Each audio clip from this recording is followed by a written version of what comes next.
Yo, it's Brighty, YTU 03.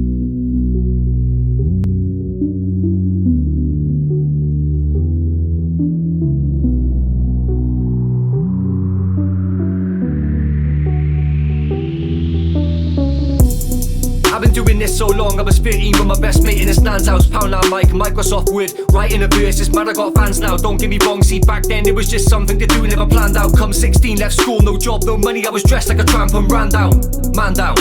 I thought that the world owed me.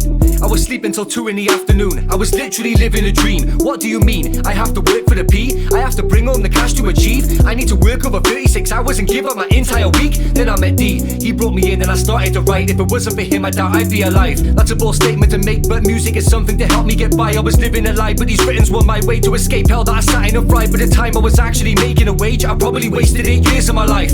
Looking back, I was selfish probably, but now I live a good life. So honestly, I don't really give a shit if you follow me. But let me tell you all something that's knocking me. When you see me out on the street, don't make a conversation about music. Cause if I ask for your favourite song off the last album, I bet you be clueless.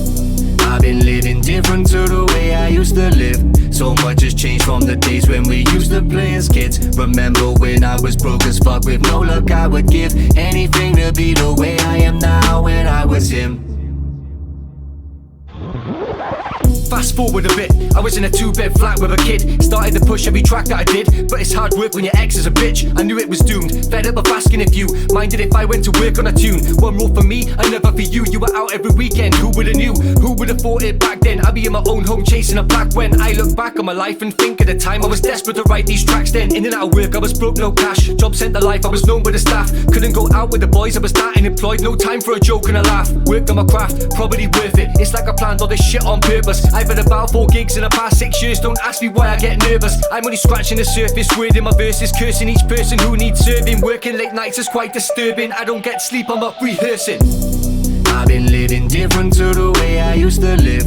So much has changed from the days when we used to play as kids. Remember when I was broke as fuck with no luck, I would give anything to be the way I am now when I was him. I was in a place that I couldn't escape, paved the way for the pain I was in. I was 2021, back with a new one, everything's blessed, no stress for the king. Which road did I choose? Who knew I'd be getting those views from my hometown down to Peru? You wrote me off in 2016, now I get those streams with the music I do. Woo, I bet you're well pissed, sometimes they say Nathan is selfish. If me looking out for myself is the issue, fuck you all, I can't help it. I'm trying to sell this music. What's my favourite song, bro? You pick, you give your views on my tunes. I don't do that, already proved I'm too sick, far from a new kid. I've been doing this music so long, I've lost count of the songs I've dropped. You've been doing this music 1 year and I've lost count of the times you flopped. Back then I was writing my songs with a pen, now I use the iMac to write these shots. Back then we spent every weekend drinking, these days I sit thinking a lot. I've been living different to the way I used to live. So much has changed from the days when we used to play as kids. Remember when I was broke as fuck with no luck, I would give anything to be the way I am now